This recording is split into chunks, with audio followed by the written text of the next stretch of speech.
this? Welcome to the Kaare Comic Show. Welcome to the Kaare Comic Show.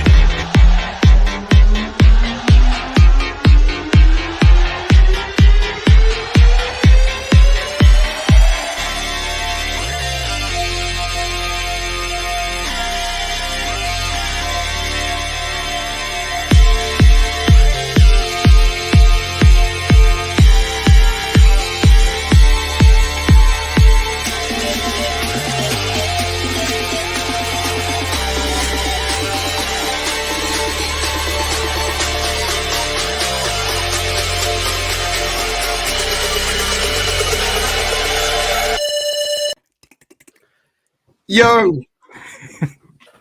How privileged do these people in the chat feel? They get to see me twice in one night.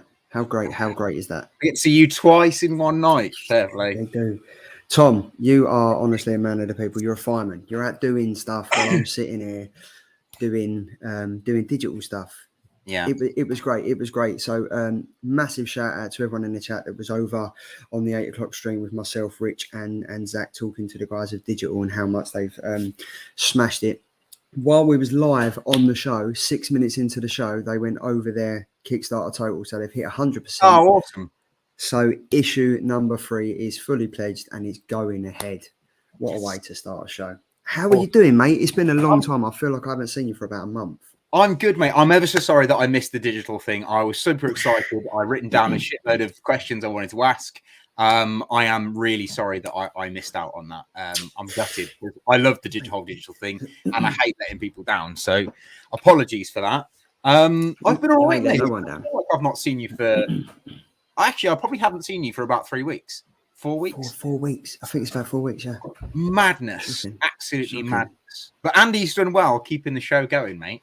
He has. You both did well. Like, I watched it when I was in Portugal. I kind of got the vote. I won that vote. That was good. Yeah, that's all those. I kind of won that. It weren't. It was that I was at the bar and it was oh yes, of course, handing out flyers. It was an all inclusive, so I was handing out all the flyers. But it's been like the chat has been absolutely buzzing. We've got Nano who hasn't been in for ages. Is this where the after party is at? #digital. We've got Edvic. Ding ding. Ding ding round 2, and Nanawi has said this is the high standard. I like it. Once again, we are at the pleasure of the one and only Poptimist. Thank you very much for dropping in again. YouTube's Heisenberg, Leon Russell, Evening Killers, Chris Bell. That was a great insight. Thoroughly enjoyed it. Let's go again. Let's go again indeed. And Connie's getting super excited. Oh my god, After's in the new stream. It's not one stream, but you get 2 this Thursday night. How fantastic is that? ABZ is back in the building, and there we go. And then I was kind of like, just talk among yourselves because I'm waiting for a sexy fireman to arrive. And Edvic was like, who's reading anything good? Digital. If you're not reading it, get on it. Yeah, man. I mean, I pledged on their first one, like back when they first did it. And yeah, same. I don't think Rich had any idea of how much it was going to become like this monster train that it's become. So I'm super excited to see where it goes from. I'm just gutted I didn't get a chance to ask my questions, but yeah, I'll email them to you.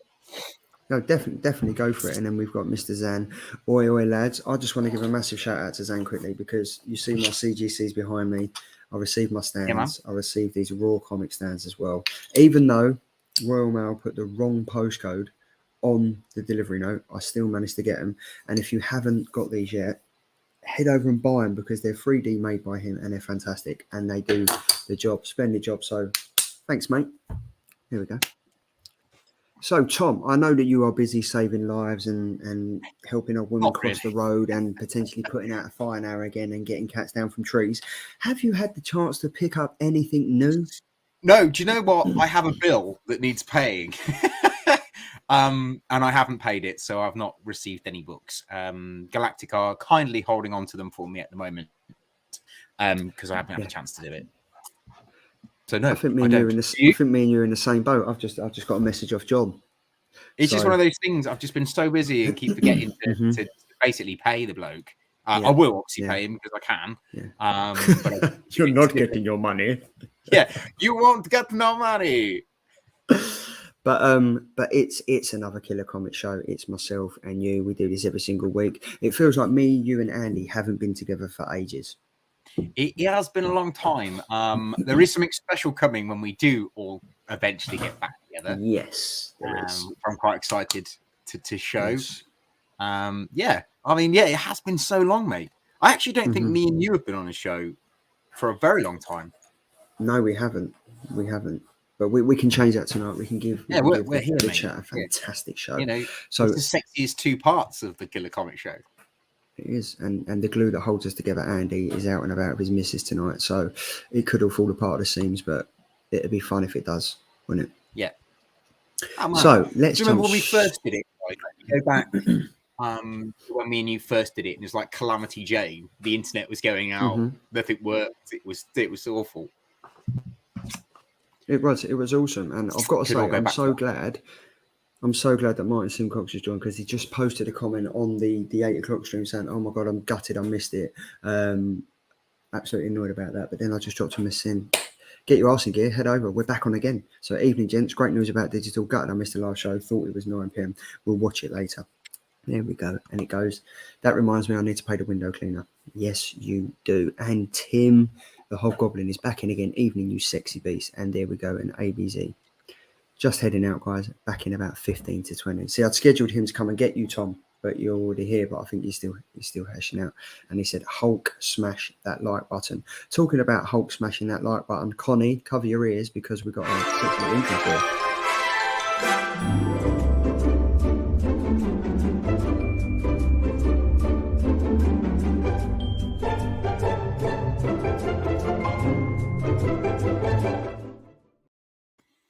Yeah, Killer Covers, September 14th. Business time again. We do it every single week. You know the drill by now. It's the Killer Covers for the week that we are in. So this is September the 14th, which was yesterday, New Comic Book Day. Shall we see what beauties we had out this week for your viewing pleasure?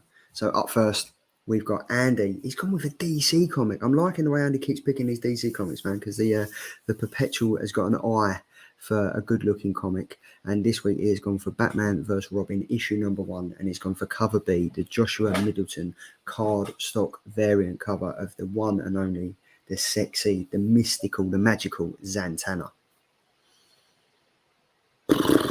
Yeah, what are we thinking about this? He's not here. Move on. It's a good cover. It is a good cover. I like it. I do like. Yeah. Like, to be honest, you don't really see a lot of Zatanna. No. So I'm glad that we get to see her, and I've got to say she's looking all kinds of mystical, magical, and hot under the collar. Really. Very, very perky. Yeah, it is. It is, definitely. So yes, this is Andy's cover, Batman vs. Robin, issue number 1, cover B, Joshua Middleton card stock variant. Up next, it's me. Yeah, so I picked the Fatima Wajid variant cover for Godzilla versus the Mighty Morphin Power Rangers.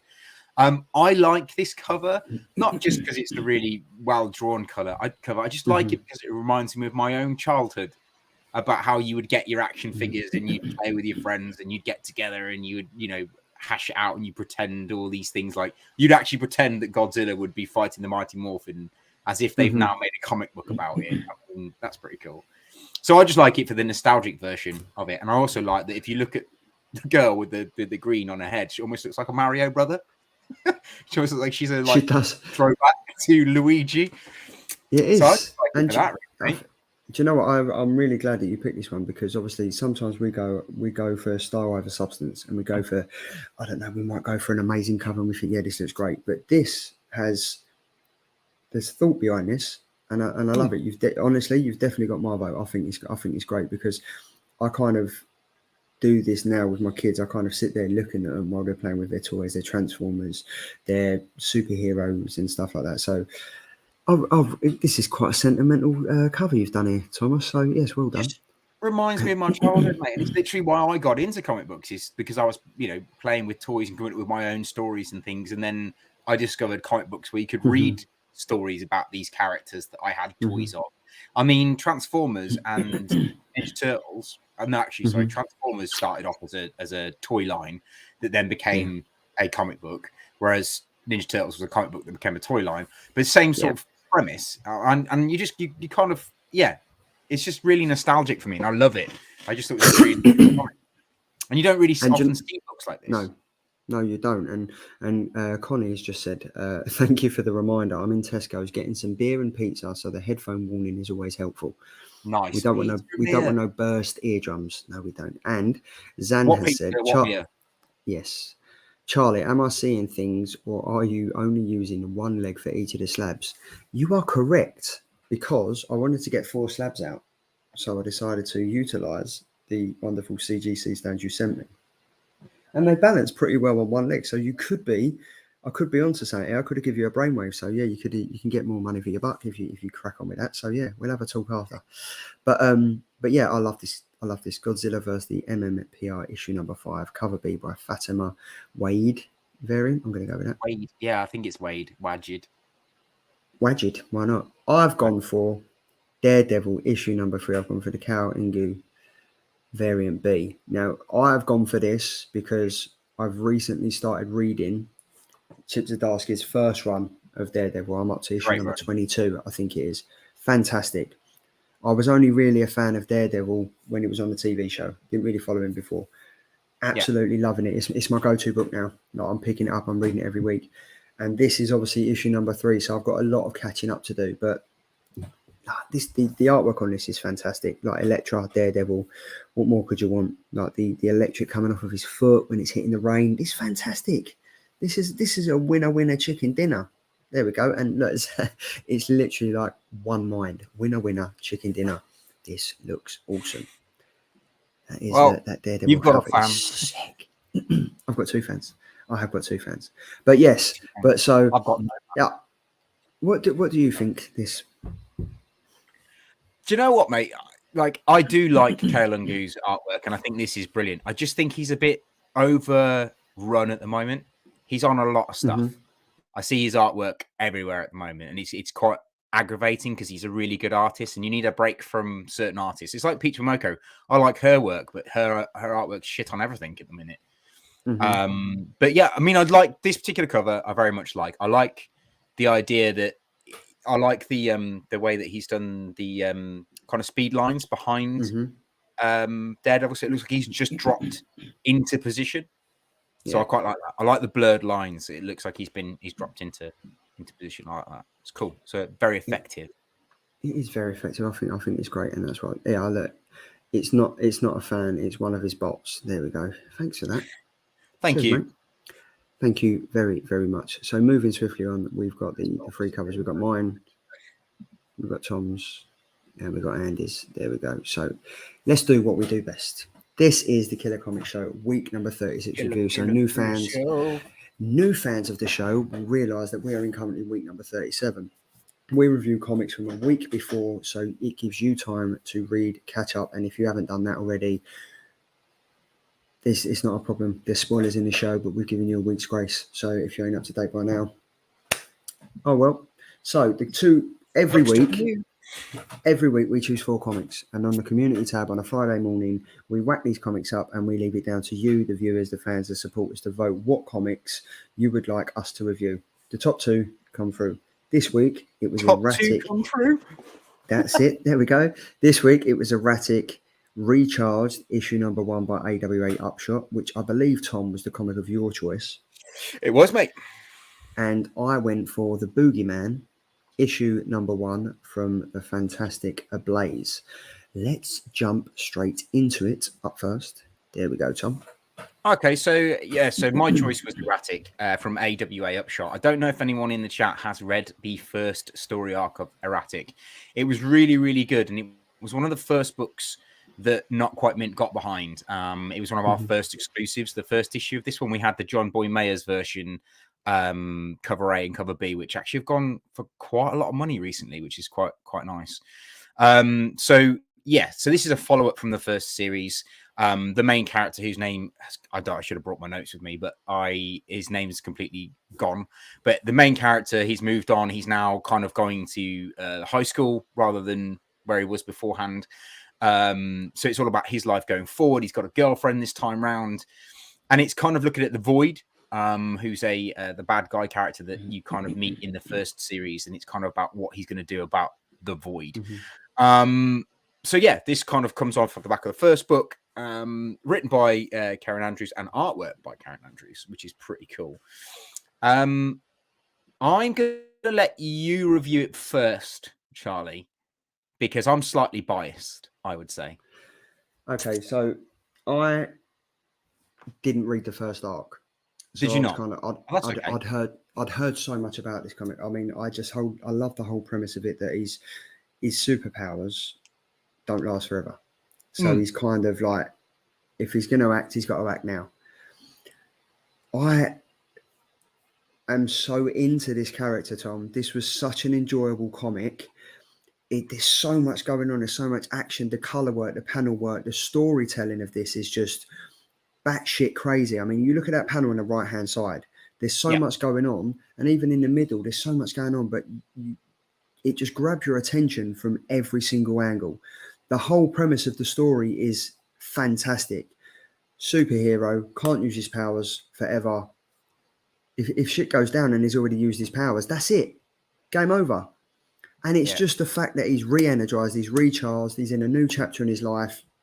He's starting to find out more about himself, and he's starting to enjoy it. I just loved it. I thought it was great, and I'm going to go back to the first arc and catch up with it, because it's just an enjoyable comic. Like, we read so many Image and DC comics that are kind of thought-provoking and involved. This is just a comic you can just chill out, sit back, relax, and read a good, enjoyable comic that is full of fantastic artwork, fight scenes, great narrative. Winner for me, mate. Absolute loved it. So well done for picking it, and well done for the viewers for choosing it. Yeah, I mean, I couldn't disagree at all with you, mate. I loved it, and I'm biased anyway because I loved the first series, so I was always going to love this first issue of the new series. What I really like about it, and exactly the same as you, mate, is imagine you have the ability, the power to save the world. You have all the power, everything at your fingertips. You could do absolutely anything, but you can only do it for 10 minutes at a time, and you have to wait 24 hours before you can use them 10 minutes again. And I love that. I just think that more superheroes should have that kind of limitation. I mean, Superman doesn't have a fucking limitation, really, apart from kryptonite. It's like there's no limitation. Whereas I love the fact that this character has got all the ability to do everything, but has only got 10 minutes to do it in. And I think that really, really is good, because it makes the book erratic itself. So, like, when you're reading it, the panels are erratic. They're all over the place. It's kind of, the artwork's erratic. So it just follows the premise of the story and the idea of the character, the way it's written. It's just really clever. And the kid's called Oliver, I think. I think that's what his name is. Yeah. I particularly like this book because it's introduced another superhero character for you to enjoy, who's a little bit like Wonder Woman. Now, my only criticization of this book is he a little bit too like Spider-Man? And is she a little bit too like Mary Jane? And is this new character going to be a little bit too like Wonder Woman? Like, are they a little bit too close to the bone of characters we're very familiar with? Or are they just enough different for us to get it behind it as a brand spanking new thing? I'm not sure. Yeah. But I think winner, chicken dinner, it's a killer for me all day long. See, it's interesting what you say there, because I think he is very arachnid-like. If you, I mean, look at that first page. Like, it's like looking through Spider-Man's mask, and then you've obviously got the new villain with, like, she's kind of reminds me of like Cheetah from like Wonder Woman. Yeah. So I mean, are they pulling in aspects and concepts from different material and trying to make it work in this? My only thing is with this, the first art was so enjoyable that I've heard, and it was so good. I don't want to be in a situation that I was like with We Live, whereas I kind of heard so much about it, read the first arc, jumped into the second, totally pied it. Was like, I mean, I've not read any of the Paladins apart from issue 1 and 2. No. So that's why that's why I want to go back and read this, because I think it's going to be great. I've heard so much good stuff about it, and I kind of just want to jump on the bandwagon, even though I'm a little bit late. I still want to jump back on it. Yeah, I think it's never too late to get involved in something like this. I mean, I think this is, although, like I said, it feels very Spider-Man-esque because of his outfit and his backstory of being a high school kid trying to deal with his powers and be a high school kid, and the fact that the bad guy in the bottom left-hand corner looks like Venom. I mean, that is kind of very Spider-Man, but don't let that put you off, because it isn't Spider-Man, because this kid only gets 10 minutes to use his powers, whereas Spider-Man gets all the time to use his powers. So this kid literally gets 10 minutes to do as much good as he can in those 10 minutes. And I think in the first story arc, it might be the first issue, there's a limitation to his 10 minutes, like where he gets to a point and it's like, oh, I could either do this or and risk, you know, it all going tits up, or I just leave it. Do you know what I mean? He has that moral issue where, like, if he goes for it, his 10 minutes is up. He then can't use his 10 minutes to do something else he needs to do. It's very clever. I put you on mute there because I didn't want to know. So I kind of just see you doing it, but I didn't give any spoilers. It's kind of like a little bit of, yeah, I'll shut up. Okay. But I think good start to the show. Good start to the show. It was an erratic start to the show, effectively, with what was going on. Right. But you know what? It's pretty ironic that we started with Erratic Recharge issue #1. If you've got it on your pull list, read it. If you ain't picked it up yet, give it a whirl. Why not? Yeah, man, definitely give it a whirl. What we got next? We have this. This was my pick. So this is the Boogyman. This is by Ablaze. It's written by Mathieu Salvia and art is by Djet. This came out last Wednesday. Sorry, so September the 7th. We have 4 covers. I think there's a total of 8 covers, but I kind of picked the 4 best ones. We've got the main cover, which is by Djet. We've got cover B, which is by Gabriel Gomez. Cover C is by Rubin, and cover D is the Carlos Nieto Thundercats homage. This for me, Thundercats cover. Maybe I've got it wrong. Maybe it was He-Man. No, you might be right, but it's not a recognizable homage for me. If anyone in the chat knows it, it just said it was the Carlos Nieto homage, and I just kind of thought it was either Thundercats or He-Man. Probably, I don't know, mate, but it's very cool, very nice, very. It's awesome, isn't it? It is awesome. Yeah. It kind of looks like 3D and stuff. So I know you don't like your horror comics, and I'm secretly a massive fan of Ablaze. I think since they did the comic The Boys, where they kind of poked fun, it was kind of like a Stray Dogs kind of thing where they took movie posters and kind of created comics out of them. I'd be interested to see, 1, if you read this comic, 2, if you enjoyed it, and 3, if you are up for continuing it. So basically yes to all of those questions. Yes, I read it. Yes, I enjoyed it, and yes, I would continue to read the next issue. I thought this was really clever. I thought that the whole idea behind it was really clever. I thought when you said read Boogyman, I didn't read the synopsis, so I thought, you know what, I'm going in here blind. I don't know what it's about. I've not read the synopsis. Hopefully this will be, decent. And I thought straight off the bat, the name Boogyman, I thought, have I got another closet on my hand? Am I going to read this and it's going to be about a kid who's had nightmares, he can't go to bed, like it's something under his bed, it's his dad's the issue. Do you know what I mean? I thought I was going to have that kind of thing again. I thought this was very clever. The way that it roped me into thinking that this is going to be a comic book about a kid who's got issues with the Boogeyman. What I thought was really clever is this kid is sorting out the Boogeyman. So he's constantly reading about the Boogeyman. His dad tells him off, stop reading about the Boogeyman, stop frightening yourself before you go to bed. What is wrong with you? And I liked that. I liked that he was out, like he's basically saying the Boogeyman is real. Like, Dad, listen, the Boogeyman's real. And then obviously as the comic goes on, you find out that these creatures are real. And they are a situation that this kid's having to deal with. And I just thought it was really, really clever.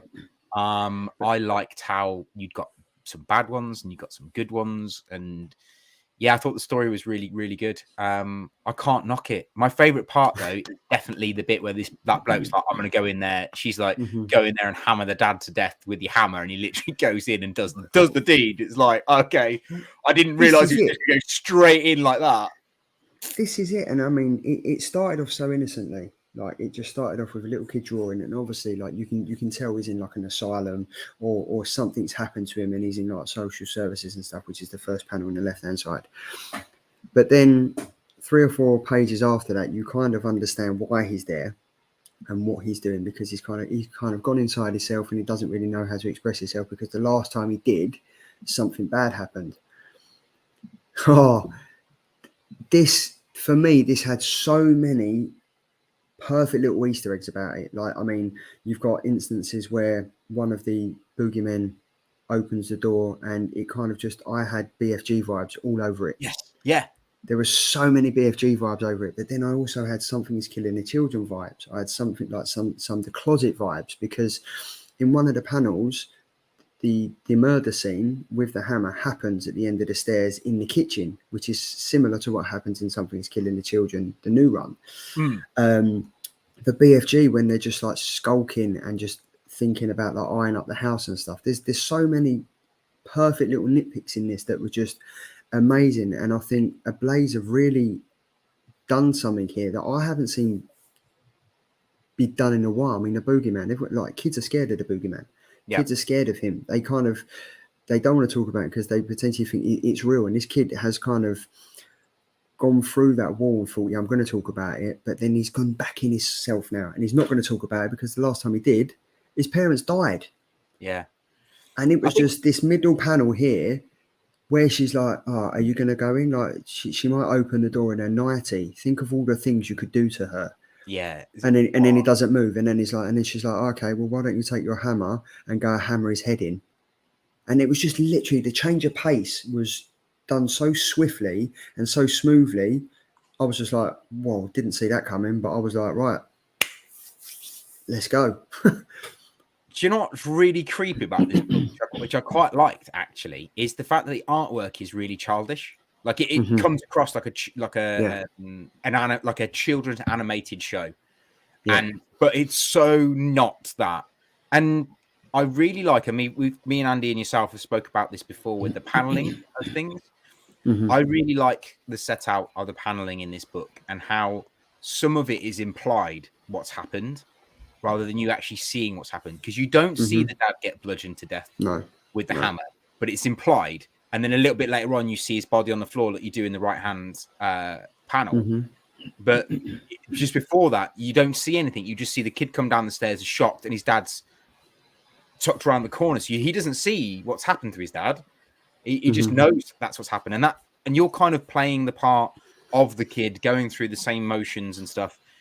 And I like the bit where he's in the cupboard and the boogeyman opens the cupboard and he's like, are you all right? And he's like, why didn't you stop them? Instead of being like frightened by the boogeyman, he's like, you're here, you're real. Why didn't you stop the murderer? And I think it's because he's been following him for so long that he knows. He talks about, for the first time when he has a conversation with his dad, Dad, someone's moving my toys. I can hear them moving within the walls. I can hear the dog barking. So I think he kind of has an affinity to him. It's like he already knows he exists, so he's not going to be scared of him. But when he does open up the closet, that was where I was kind of like, this is BFG. You know, when he first opens up and he puts her in his hand. I'm so interested to see the battle of good versus evil here, because obviously the bogeyman or the boogeyman that's been living in the walls in the house has the pet dog. He's clearly not a bad guy because he's been living in the house for so long now and he's never once killed them. I'm interested to see who this higher being is that the two villains were scared about contacting. Mr. 7, is it Mr. 7 o'clock? Is it Mr. 7 o'clock? Yeah. Yeah. Because is that a telling sign that is that what time kids go to sleep and they attack them? Is it? I don't know. Yeah, it could be. Do you know what I mean? But it's a really enjoyable comic, and again, this might have gone under the radar because it's done by Ablaze, and I don't think they screamed and shouted about this. But this was amazing. I really, really enjoyed it. I'm glad you enjoyed it, to be honest. I mean, I'm like we said before, many times, I'm not massively into my horror comics, but this has piqued my interest. Definitely going to read issue 2, whether we pick it or not. I'm actually really intrigued by this. Yeah, and I'm going to be interested to see how. Bogeyman. Is it the Bogeyman? The Bogeyman.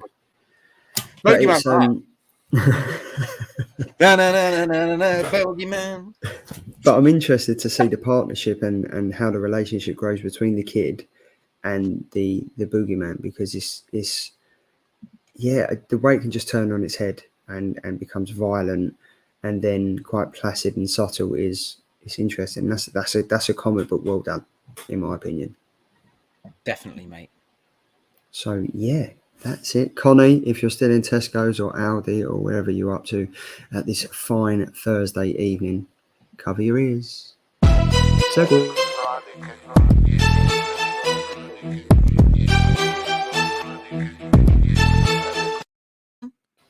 Dun, dun, dun, dun. Ooh. Dun, dun, dun, dun. So we're back again with me for a change, doing it because Charlie and Andy have done a cracking job taking over from me for the last few weeks whilst I've not been here. This is the Not Quite Mint Killer Keys for September the 21st. And as we were doing this new format, there's not 5 of them, there's not 4 of them, there's just the one and only that I've picked that I think that you guys would be interested in picking up.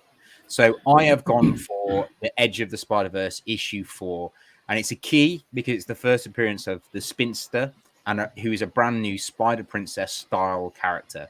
As you can see in the design variant by Helen Chen, that's the character. That's what she's going to look like. And also, this is the first appearance of Sun Spider, who's a disabled spider person who's got the abilities of Spider-Man, who's unfortunately disabled. So this is a story about her. Written by Dan Slott, artwork by Nathan Stockman, cover price $4.99, or probably about $3.50 actually in the UK price. It comes out on the 21st of September. So head down to your shops and pick it up, guys. Why would you not? This is interesting. I'm interested in reading this. I'm not a massive Spider-Man fan, but the cover on the left-hand side is kind of, I'm like, yeah, I might give that a go. I mean, he's got crotches that squirt out webs. Yes. Yeah, I mean, it really interests me how, as she's going to be disabled, how she's going to get about being Spider-Man, and how, like, how she's going to disguise that she's Spider-Man when she changes alter ego. Like, so as a normal person, she's disabled. It's quite obvious she's disabled. When she's Spider-Man, how are people not going to recognize that the two are the same person? But yeah, I'm interested to see that very much so. And I love this. I love how Edge of Spider-Verse and these alternate realities they do with Spider-Man really get so diverse, and they really kind of straight out the box. They're like, right, we're going to do this because we've never seen a Spider-Man like this before. We've never seen a Princess Spider-Man. We've never seen a disabled Spider-Man. So let's just run with it. Let's see what happens, what it looks like. What can we do? I mean, I love it. I just think it's great. I do love when they do stuff like this. They might not be able to run with it though. That's very funny. I'm just saying, but you can still run like that. Wow, that's definitely a clip for Instagram. But it only takes one thing like this to kind of pique your interest. I mean, if you look at the D23 Expo, there was so much going on there, but the one thing that I am really, really looking forward to is Invasion. So out of everything, like, yeah, I mean, it just looks great, but I mean, everything. I mean, like, I'm interested in this now because of that cover on the left-hand side. So they say never judge a book by its cover, but if it is a good cover, then it's like window shopping. If your windows look good and you can potentially go in and buy it, so who knows? That statement annoys me a little bit. Don't judge a book by its cover. Well, how on earth do you expect us to pick up a comic book? That's why you have cover artists. Exactly. Just saying. But yes, I mean, you shouldn't judge a book by its cover because, you know, you shouldn't. But you do because, you know, I would pick up Edge of Spider-Verse because of the design variant, because it's different. I've not seen it before. I collect design variants, so or used to. But yeah, Edge of Spider-Verse issue number 4. And issue 4. So what have you been up to lately on the old Insta of the gram? Absolutely nothing on the Instagram. So if you are following me, I'm ever so sorry. I'm not very active at the moment. I am stacked out. So I've done nothing. But saying that, feel free to follow me on Instagram, The Art of Tom Maiden, because I am building my 3D portfolio and my art portfolio at the moment. So I will be dropping quite a few. I'd like feedback basically on my artwork. So feel free to follow me. Any criticism is welcome, constructive or non-constructive. It's just interesting to see what people think of my artwork. So please head over to The Art of Tom Malin and follow me and critique my artwork. That'd be amazing. I have got to say, mate, that Pokeball. Sorry, that Pokeball. That Pokeball that you did was awesome, mate. That was wicked. So the thing is with that, it's not only an awesome, well, what I would consider an awesome render, which is pretty cool.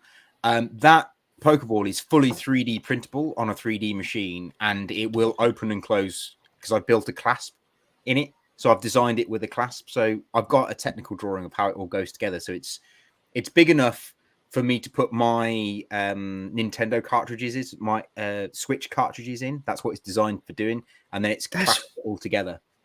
And I've designed it that way. That is, maybe you should speak to David Zamross because he's got a 3D printer because he prints these, like the comic book covers. I would love to see that, Tom. David, if you're still in the chat, I would love to see that printed. If there's capabilities of here to get that done, I would love it. If we could get a black and white one with the Killer Comics logo, that'd be amazing. That'd be wicked. I'd love to see that. Because I've got Nintendo Switch as well. So bottom, or black bottom, white top. That'd be wicked. So yeah, look, I've printed one. Nice. Let's talk after the show.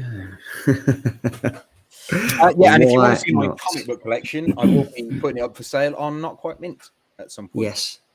Bosh. So there we go. That is the killer keys of this week. And now it's time for another segue. This one's really, really loud. Like seriously loud. Like Andy used to have hair before we played this, and it all kind of blew off. So, yeah.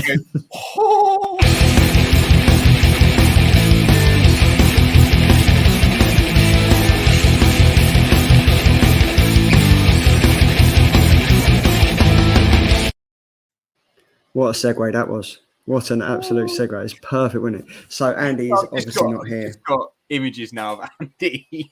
The first time we played that was like really long, like black hair. We just play the song, his hair goes like that, and then just completely flies off. just goes, and he's forever trying to get it back. Yeah. But we love you, Andy. He's out with the missus getting a rare break. I thought he was at work, but he's not. He's rare out. Break. Is that what they call it these days? He jumped into the toilet and was like, look, I'm just taking a quick one. I thought I'd just jump in. But yeah, this is Perpetual's killer indie pick for September the 21st.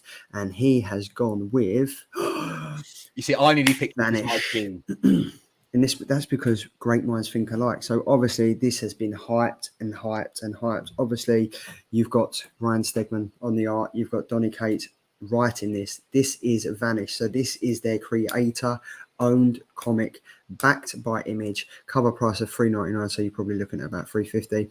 Distributor SKU code is up there as well. They're available in shops September the 21st. So that's next week. Now, if you haven't heard much about this, I'll just do a brief overview. It's Oliver Harrison was a mythical creature, a mythical hero who slayed the greatest threat to the realm before hitting puberty. But that was then. As an adult, Oliver leads an average cookie-cutting suburban life, aside from the fact that he's mentally unstable, massively paranoid, smokes like a chimney, and gets blackout drunk every night to hide from his horrific nightmares. Will the arrival of a superhero team called the Prestige prove the madness isn't all in Oliver's head? And what about the epic fantasy crap from his childhood? That basically sounds like something I want to get my hands on right now and read. It sounds so different to what we're used to. Like we read so many comics about superheroes who, you know, are in their like adulthood, who have become superheroes, or like Spider-Man, who started off as a teenager and then grew up into a superhero. I like the idea that this guy was a superhero as a child. And then it's complete, like a bit like Macaulay Culkin as Home Alone. Like he was amazing child actor, and then things happened to him, and drugs and stuff just ruined his life for a small period of time, and then he's got his life back on track. I feel like this is that kind of story, and I like that. It's new. It's something I've never read before. I mean, it might have been done before, and if it has been done before, please drop in the chat what books have done that before, because I'd love to read them. But this sounds something so different, and obviously Donny Cates is an incredible writer. And do you know what? I think Donny was pretty smart, because him and Ryan have a podcast, and they started talking about this. I think Venom ended on issue 35, so it was the legacy was 200. They started talking about this on Venom 32. So there was already hype building around this, because people were like, oh my God, Venom's coming to an end. what they got planned. And then Donny Cates was just dropping subtle hints on Twitter, and Ryan was doing the same. So then, without even knowing it, they already gained a following for this while Venom was still there. So they kind of piggybacked on the success of the Venom run that they got. Before it's even finished, they're kind of like, yeah, well, we can kind of smoothly transition over because, boom, it's not like we're going to vanish because people are already backing us. They're going to follow us onto this. And I'm looking very much forward to this because I'm looking at it now. You can see there's essences of Noel in this. You can see there's essences of Venom in this. Boy, kids like chains. Kids love chains. This is kind of what Ryan Stegman and Donny Cates have created. Is it going to be a one-hit wonder?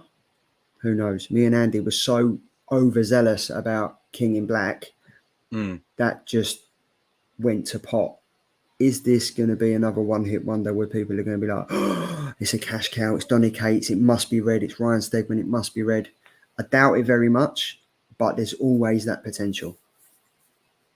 Yeah, definitely, mate. I mean, I love the pirate vibe of getting from his jacket. Yeah. And it's going to be interesting to find out more about this character because as this is a new, brand new comic, this is the first appearance of this character. Yes, yeah, so yeah. Definitely. This is going to be exclusive. It's probably going to fly off the shelves, and you'll have Evil Bay flipping them for stupid money. Well, so if you are interested in this, amount of variants for it, they've gone to town on it, mate. And that's the problem with stuff like this. I think it's like I like the idea of this book. The story has completely sold it to me. I definitely want to read it.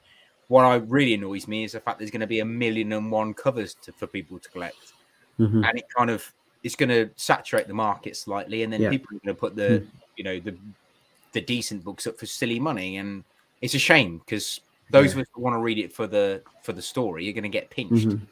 Yeah. But yeah, I mean, I'm very much looking forward to it, and I mean, it's come around quite quick. It feels like a couple of weeks ago that I was just talking about it, but it was like 4 or 5 months ago that I was talking about it, and now it's here.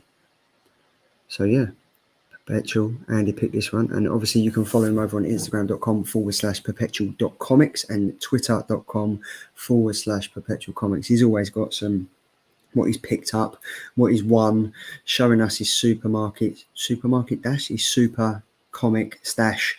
I think we'll have a new setup from Andy because I think he mentioned a couple of weeks ago that he was going to change around his room and stuff because he got a bit bored of that. So I'm looking forward to seeing that when he's back. That could be interesting. And Mark has literally just bought it on eBay at cover price. That's awesome, though. To be fair, cover price. That is good. That is very, very good. So yes, that is Perpetual Comics. Give him a head over there. Now it's time for Geeky's Killer Trade. I'm still waiting for my intro for this, Tom. Well, it's not going to happen now, is it? Just saying. Mate. I mean, I know. I'm a complete utter letdown. I'm going to go and sort my life out. So I'm just going to take a second, so it's really awkward. No, this is Geeky's Killer Trade, September 14th. No, it's not. I'm wrong. It's September the 21st. See, I've just totally mugged myself off there, but oh well. There we go. So mug me off, mate. Karma's a bitch. But it is a bitch. It is a bitch. But this is Robin Volume 2. I Am Robin trade paperback. 208 pages. And it's not $99.99. It's 19.99. Distributor code, blah blah blah blah blah. Written by the fantastic Julia Williamson. Arts by Gleb Melinkov, and it is out on September the 21st. Now this Robin, I'm loving this. This has been fantastic. This has been consistently a great read. The first art was all about like the Lazarus battles and the Lazarus pits and stuff like this. This one we're kind of getting to the action part of the comic now, where his granddad Ra's al Ghul has died a million deaths. He's battling with his mum Talia, and he doesn't really know whether to side with his dad or not. So it's interesting. It's great. It's a really, really enjoyable comic. This is some of the best Robin stuff I think I've read in years. Yeah, and I know you like Robin as well. Yeah, mate. If you guys haven't read this most recent run of Robin, I would 100% recommend it. It's a little bit like Game of Thrones meets the Hunger Games. It's quality. Yeah. It is amazing. And we recently did the reviews on the new White Knight Red Hood, with Simon DeMeo doing the artwork. Simon DeMeo does all of the covers for Robin, and they are stunning. Brilliant, absolutely amazing stuff. Very worth picking up. So yeah, and I mean this collects Robin 7 to 12 and also the Robin 2021 annual, which was a really good issue because you get to find out about certain characters that didn't really get that across in the first arc. So yeah, pick over that. It's only £100. Yeah, man. It's like 17 quid. But you got that. You got two brand spanking new characters in Robin. You've got Respawn and Flatline, who are two really cool new characters that get introduced in Robin. Worth picking up, especially Flatline. And Flatline was the one that was in the Robin 2021 annual. She's the one that kind of is technically the love interest of Robin, but then he's also kind of got Respawn as well. So it's kind of it's interesting. It's going to be interesting. And obviously, you can follow me over on Instagram.com/geekyguycomics_ and then Twitter.com/geekyguycomics.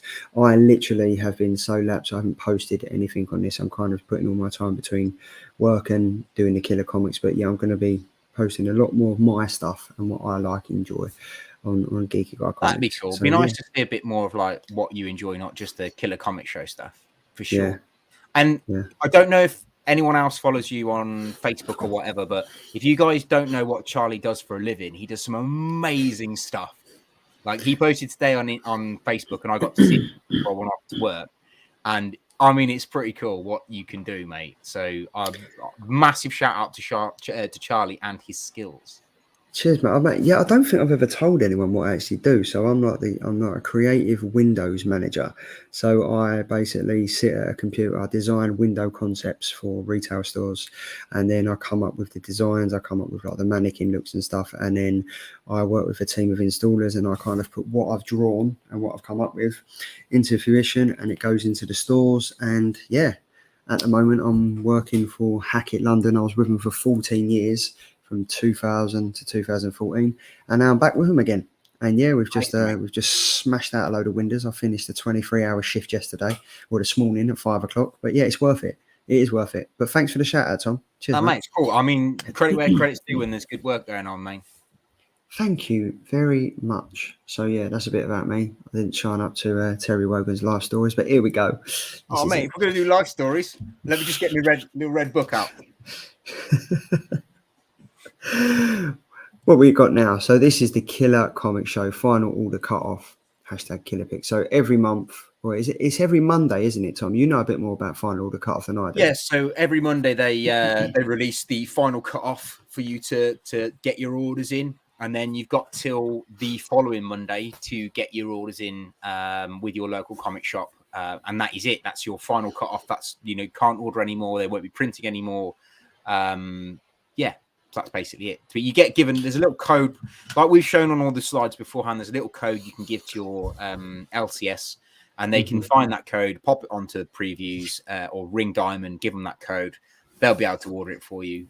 It's always good to get your comics orders in when you get your previews magazine, but you do have quite a while to get them in. But this is like, I think you've got, I feel like it's either 3 weeks or 4 weeks is the cutoff point. So these books will come out in 4 weeks or 3 weeks' time. And up first on October the 19th, Andy has gone for Crypt of Shadows. Now, this is by Marvel, Crypt of Shadows issue #1, written by Chris Cooper, art by Karen Darbo. The code is on the screen now. August 2022 0799. See, I get told off when I read that, so I'm not allowed to. Are you not allowed to read the codes? No, Andy tells me off. Why? I don't know. What is it? I think it's just meh. Because the other week was so funny when you said something and you're like, I feel like I've just been told off by my dad. Oh, I love him really. But this is the heroes of Marvel Universe spend more of their time in the bright sun, flying high above it. But every once in a while, they venture into the darkness that lurked in the hidden corners of the world. There lurk the creatures, the monsters, the vampires, the ones who prey on innocence and goodness. Join us and some of your favourite heroes for tales of fangs, claws and silence, stalking swamp creatures to celebrate All Hallows Eve. Okay, this sounds quite interesting. Yeah, man. And the code is August 220799. And you know what, right? So with Marvel, I say it time and time again. Last week, I'd kind of given up on Marvel. I was like, Thunderbolts, you've ruined it. You've totally ruined it. You've taken what was good about the King in Black Thunderbolts and you've now sprinkled your marvelous fairy dust on it, and it's just gone to pot. Then my hopes were revived when I see at D23 Thunderbolts, and it looks like a fucking fantastic cast. You've got Charlie Cox back as potentially Daredevil. I know we see him as She-Hulk. You've got Kingpin back, and it looks great. Thunderbolts, that's what it should be. The comic, don't even bother reading it. This, as soon as I started reading it, the heroes of the Marvel Universe, I was like, here we go again. Here we go again. But I could be wrong. This looks interesting. I'm not sure about putting Wednesday Addams on it, but you know. No, I don't know. August 220799. Yeah, that's the code. But who are the two women by Moonlight? So you've got I can't remember her first name, but it's what's her name? Bloodstone. It's Bloodstone, yeah. Is the redheaded girl. Mm-hmm. I'm not entirely sure on the one with the sword, but I think it might be Echo, who is the or it's the Ghost Rider, the yes, yeah. Native American Ghost Rider, but whose name I can't remember. I think you might be right there. I think you're right. Yeah. But if you didn't know, Andy, the code is August 220799. That's just for Andy, so he knows. Elsa Bloodstone. There we go. And yes, that is great. But yeah, that's kind of the show. That's kind of it done. We're at the business end of the show now. So let's head over and see. Right. So we've had 436,000 votes, 422. In third place is Tom. Not sure about that. That was a fantastic cover. As per usual, at the bottom. In second place, it's me.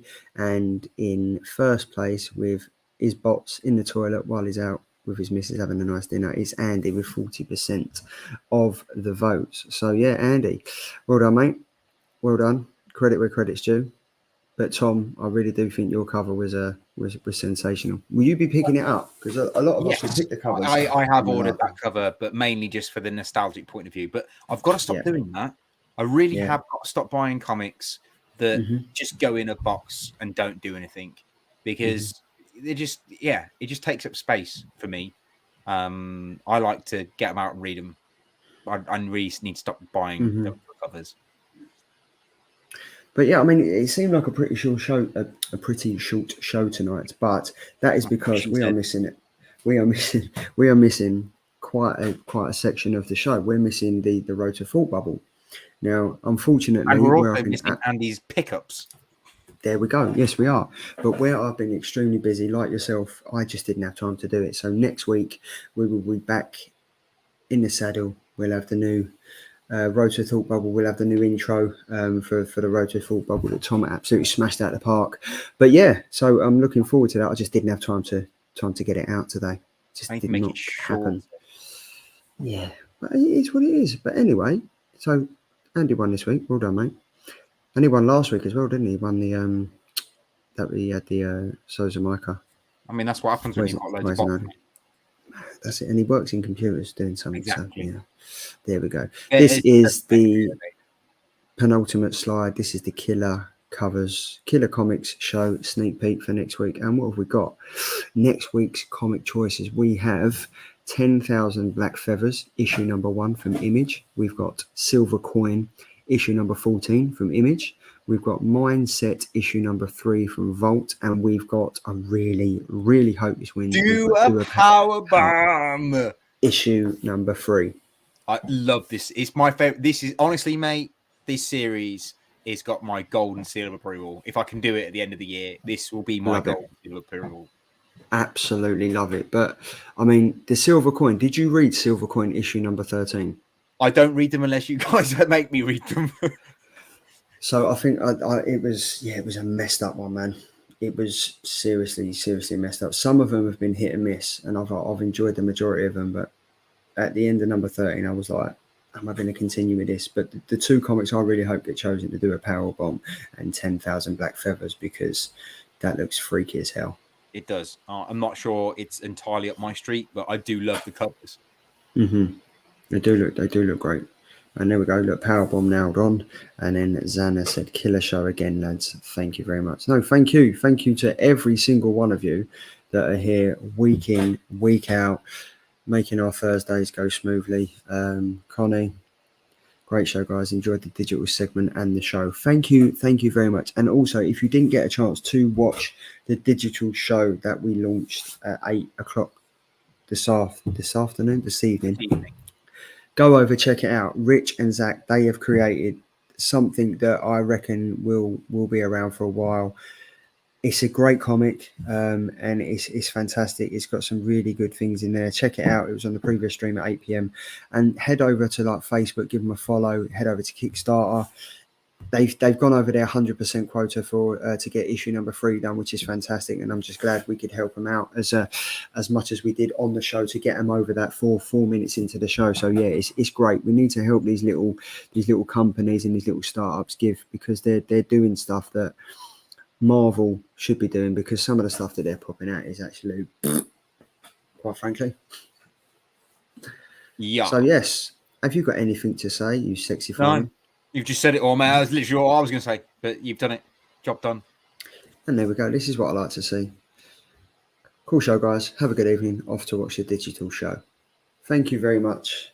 Thank you to everyone that comes in every Thursday. Hopefully next week you'll have myself, you'll have Tom, and you'll have Andy back, and we can kick off again. Once again, you're ready for the weekend show, and we can do it all again just for your viewing pleasure. So see you next week, Tom. And what do we always say?